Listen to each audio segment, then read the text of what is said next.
다항식의 덧셈과 뺄셈. 첫 번째, 다항식에 대해서 좀 배워보도록 합시다. 첫 번째, 주로 이제 의미, 뜻, 정의, 뭐 이런 것들에 대해서 배우는 거예요. 첫 번째, 다항식이라고 하는 것은 한 개 또는 두 개 이상의 항의 합으로 이루어진 식, 덧셈을 얘기하는 거죠. 한 개 또는 두 개 이상의 항의 합으로 이루어진 식, 이걸 뭐라고 하느냐? 다항식이라고 합니다. 다항식이라고 하는 것은 항의 합으로 이루어져 있다 라고 되어 있죠. 항들의 합으로 이루어져 있는 것. 근데 그 앞에 보면 한 개 또는 두 개라고 되어 있죠. 그죠? 한 개밖에 없을 때는 항이 한 개밖에 없을 때는 요거를 특별히 다항식 중에서 항이 하나밖에 없을 때도 그건 이제 합으로 이루어져 있는 건 아니죠. 네, 하나밖에 없을 때는 그거를 보통 단항식이라고 부르기도 해요. 단항식도 다항식에 포함되는 용어예요. 다항식이라는 큰 범위 안에 단항식이라고 하는 게 들어있는 거죠. 한 개짜리는 특별히 단항식, 두 개짜리부터는 특별한 이름은 없어요. 두 번째, 다항식에 대한 용어. 첫 번째, 항. 다항식을 이루고 있는 각각의 단항식, 얘네들을 항이라고 한다. 정확하게 항이라고 하는 것은 수 또는 문자의 곱으로 이루어진 식, 요거를 정확하게는 항이라고 해요. 수 또는이야, 또는. 문자, 수만 있어도 괜찮고 문자만 있어도 괜찮고 수와 문자가 다 있어도 괜찮고, 근데 걔네들이 곱으로 이루어져 있어야 돼. 정확하게는 곱으로만 이루어져 있어야 돼요. 더하기 빼기 이런 건 안 된다라는 얘기예요. 합, 곱, 합차 이런 건 안 된다는 얘기야. 합이 들어가기 시작하면 그때부터는 다항식이 되는 거예요. 항이 아니고 다항식으로 넘어가는 거야. 예를 들어서 숫자 중에서 3이라는 게 있고 문자 중에서 A라는 게 있어. 3 곱하기 A 이런 것들은 항인 거죠. 근데 여기에 더하기 7 곱하기 B가 있어. 그럼 이거는 항이지만 두 개가 다시 더해져 있으니까 이거는 항이 아닌 거지. 이때부터는 전체적으로는 다항식이라고 봐야 되는 거죠. 덧셈이 포함되어 있으면 또는 뺄셈도 마찬가지예요. 무조건 뭐가 되는 거냐? 다항식이 되는 거고, 덧셈이 포함되어 있지 않은 수 또는 문자의 곱으로만 이루어진 식, 그거를 뭐라고 하느냐? 항이라고 한다라는 얘기예요. 다항식을 이루는 어떻게 보면 구성 요소 같은 게 되는 거죠. 두 번째, 상수항. 항 중에서 특정한 문자를 포함하지 않는 항이라고 되어 있죠. 이 중학교 때 배웠던 거랑 좀 다르죠. 중학교 때 배울 때 상수항이라고 하는 건 뭐냐면 문자가 포함되어 있지 않은 항, 그러니까 수로만 구성되어 있는 항을 뭐라고 하느냐면 상수항이라고 했었는데, 고등학교 때는 그렇게 하지 않고 특정한 문자를 포함하지 않은 항을 뭐라고 하느냐면 상수항이라고 해요. 예를 들어서 3A라고 하면 중학교 때 더 확실하게 3X라고 하면 이거는 중학교 때는 절대로 상수항이라고 안 했었죠. 이건 그냥 상수항이 아니었어. 수 말고도 문자가 포함되어 있기 때문에 그런 거였는데, 고등학교 때는 이게 어떨 때는 상수항이 될 수도 있어요. 예를 들어서 거기 보면 특정한 문자라고 되어 있는데, 특정한 문자, 특별히 정해놓은 문자 이런 뜻이야. 물론 우리가 정하는 건 아니지.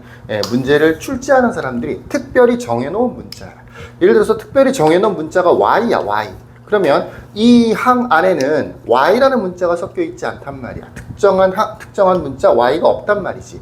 그러면 그때는 얘는 상수항이 되기도 합니다.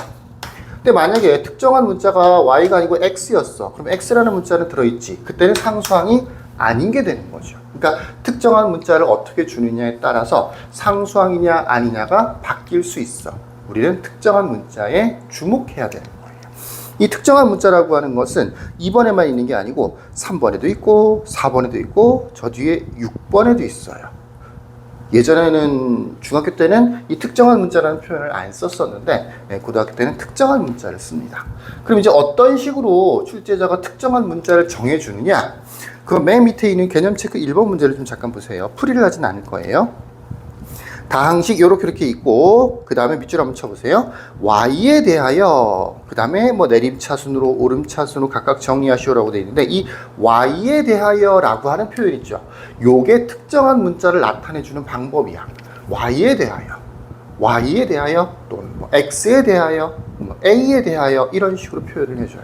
그런 표현이 있을 때는 이게 특정한 문자가 그거구나, 특정한 문자가 Y구나, 또 특정한 문자가 X구나 이렇게 알아볼 수가 있는 거죠. 특정한 문자, 문제마다 나오는 특정한 문자를 주목해야 돼요. 물론 특정한 문자가 없는 경우도 있어요. 자, 다시 올라가서 3번 개수. 항에서 특정한 문자를 제외한 나머지 부분. 역시 이것도 특정한 문자라는 표현이 있지. 그러니까 상수항과 마찬가지로 예를 들어서 3xy라는 항이 있어. 3xy. 중학교 때는 무조건 개수는 3이죠, 3. 개수는 보통 문자 앞에 곱해져 있는 숫자를 얘기하는 거기 때문에 개수는 무조건 3인 거지. 근데 고등학교 때는 그렇지는 않아요. 특정한 문자가 예를 들어서 y였다라고 하면 개수 뭐라고 돼 있어? 특정한 문자를 제외한, 그러니까 특정한 문자가 y였다라고 하면 y를 제외하고 남는 거는 3하고 x잖아, 그지? 그럼 3x가 개수가 되는 거야. 신기하죠? 문자가 있는데도 개수라고 불러요. 또는 특정한 문자가 x였다라고 하면 x라는 문자를 제외한 3과 y가 남죠. 3y. 얘가 개수가 돼버리는 거야. 물론 어떤 문제에서는 특정한 문자를 한 개만 주는 게 아니고 특정한 문자를 x하고 y 두 개를 주는 경우도 있어. 그랬을 때는 x하고 y를 다 제외를 시켜줘야 되는 거니까 그때는 중학교 때 배웠던 것과 같은 개수가 3이 되는 거예요. 또 특정한 문자에 대한 언급이 없는 경우에는 중학교 때랑 마찬가지로 개수는 3이라고 보통 생각해요. 문자는 다 특정한 문자다라고 생각을 해야 되는 거니까. 아예 특정한 문자가 안 주어지는 경우에는 중학교 때 했던 거랑 똑같은 방식으로 문제를 풀면 되는 거고, 그게 아니고 특정한 문자가 주어지는 경우에는 그 특정한 문자를 제외하고 남는 거, 그 안에는 분명히 문자가 섞여 있을 수도 있어요. 대부분의 경우에는 별말이 없으면 X하고 Y 두 개가 다 특정한 문자예요. 다음에 4번 항의 차수. 역시 마찬가지로 항에서 특정한 문자가 곱해진 개수라고 되어 있어. 특정한 문자가 곱해진 개수. 이것도 차수를 여러 가지로 생각해 볼 수가 있는데 3xy라는 게 있다고 치면 특정한 문자가 특별히 정해져 있지 않아. 그러면 문자가 지금 x하고 y 두 개가 곱해져 있는 거잖아. 그래서 요거는 2차라고 불러요. 2차. 근데 특정한 문자가 x였어. 그러면 x는 하나밖에 없잖아. 그때는 1차가 되는 거예요. 물론 특정한 문자가 y였을 때도 1차가 되는 거겠죠. 예를 들어서 특정한 문자가 여기는 없지만 a였어. 만약에. 그럼 여기는 a는 아예 없잖아. 일 때는 0차 또는 상수항이라고 보통 부릅니다. 왜? 특정한 문자가 아예 존재하지 않는 항인 거니까.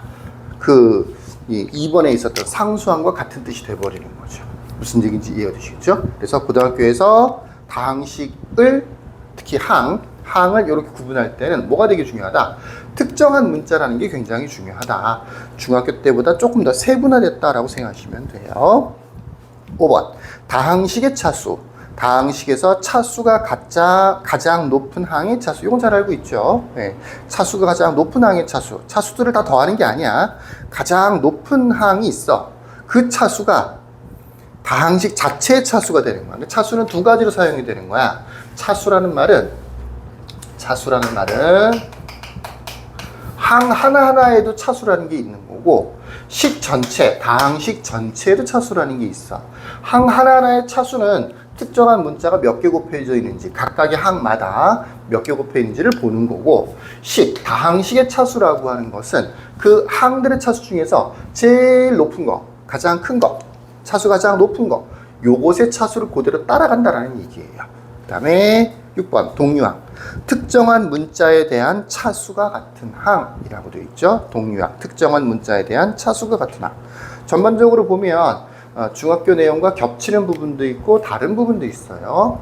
다른 부분 중에서 제일 눈여겨봐둬야 될 게 뭐냐면 여러 번 얘기했던 특정한 문자라는 것. 상수항을 결정할 때도, 개수를 결정할 때도, 차수를 정할 때도, 동류항을 체크할 때도 전부 다 특정한 문자, 주어지는 경우에는 특정한 문자를 반드시 신경 써서 문제를 풀어줘야 합니다. 자, 여기까지. 끝.